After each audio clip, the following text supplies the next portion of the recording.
Welcome back. పాత బస్తీలో నేరగాళ్లను అదుపు చేయడానికి పోలీసులు చర్యలు చేపట్టారు. దీనిలో భాగంగా పీడీ యాక్ట్ ప్రయోగిస్తున్నారు. కరుడిగట్టిన గ్యాంగ్స్టర్ పాత బస్తీ రౌడీ షీటర్ అయూబ్ ఖాన్ పై పీడీ యాక్ట్ ప్రయోగించారు పోలీసులు. హైదరాబాద్ లో మొత్తం 574 మంది రౌడీ షీటర్లపై పీడీ యాక్ట్ కొనసాగుతోంది. దీనివల్ల నేరాలు తగ్గాయంటున్నారు పోలీసులు. హైదరాబాద్ ను గడగడలాడించిన కరుడుగట్టిన నేరగాళ్లపై పీడీ యాక్ట్ ప్రయోగిస్తున్నారు పోలీసులు. వీరిపై 100 నుంచి 300 కేసుల వరకు ఉన్నాయి.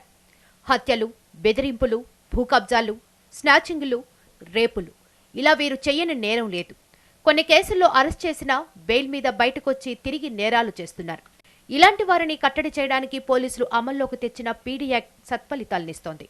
పీడీ యాక్ట్ అంటే 1 ఇయర్ ఎటువంటి విచారణ లేకుండా ప్రజాశాంతికి భంగం కలిగించే ఎటువంటి కార్యక్రమాలు అతని ద్వారా ప్రత్యక్షంగా పరోక్షంగా జరగకుండా అతను 1 ఇయర్ నిర్బంధంలో పెట్టడం, అంటే జైల్లో పెట్టడం, normal law for time being existing అమల్లో ఉన్న చట్టం అతనిపై ఏమాత్రం ప్రభావితం చేయలేకపోవడం వల్ల ఇటువంటి పీడీ యాక్ట్లు పెట్టడం జరుగుతుంది. హైదరాబాద్లో ఇప్పటి వరకు 574 మందిపై పీడీ యాక్ట్ చట్టం కింద కేసులు నమోదయ్యాయి. ఇందులో 67 మంది చైన్ స్నాచర్స్, 47 మంది రౌడీ షీటర్స్, 282 మంది గూండాలున్నారు. ఇప్పటి వరకు 70 మంది నేరగాళ్లకు శిక్షలు పడ్డాయి. పీడీ చట్టం అమలు చేయడంతో గత సంవత్సరం 66% స్నాచింగులు తగ్గాయి. హత్యలు 25%, దొంగతనాలు 16%, 31% తీవ్ర నేరాలు తగ్గాయి.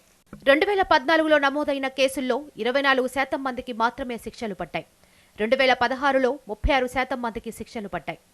2014లో 1106 కేసులు నమోదవగా 2015లో 796, 2016లో 550 కేసులు నమోదయ్యాయి. పాత బస్తీకి చెందిన సయ్యద్ హుసేన్ 2010 నుంచి ఇప్పటి వరకు 350 గొలుసు దొంగతనాలు చేశాడు. ఇతనికి వివిధ కేసుల్లో 9 ఏళ్ల జైలు శిక్ష పడింది. చాంద్రాయణగుట్టకు చెందిన షేక్ సలీంపై 108 చైన్ స్నాచింగ్ కేసులు నమోదయ్యాయి. గత మార్చిలో ఇతన్ని అరెస్ట్ చేశారు. ప్రస్తుతం జైల్లోనే ఉన్నాడు. మల్లేపల్లికి చెందిన కంబాల అశోక్ ఆటోలు, బస్సులు మాయం చేసేవాడు. ఇతనిపై 26 కేసులున్నాయి.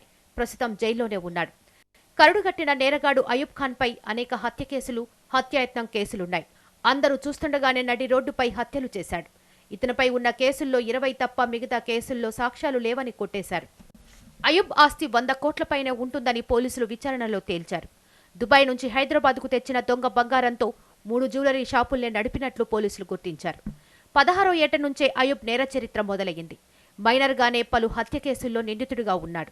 18 ఏట రౌడీ షీట్ ఓపెన్ అయింది. పీడీ యాక్టుకు భయపడి నకిలీ పాస్పోర్ట్తో దుబాయ్ పారిపోయాడు. నకిలీ పాస్పోర్ట్తో విమానాల్లో చక్కర్లు కొడుతూ ముంబైలో అడ్డంగా దొరికిపోయాడు. ఇతనిపై పీడీ యాక్ట్ను ప్రయోగించారు.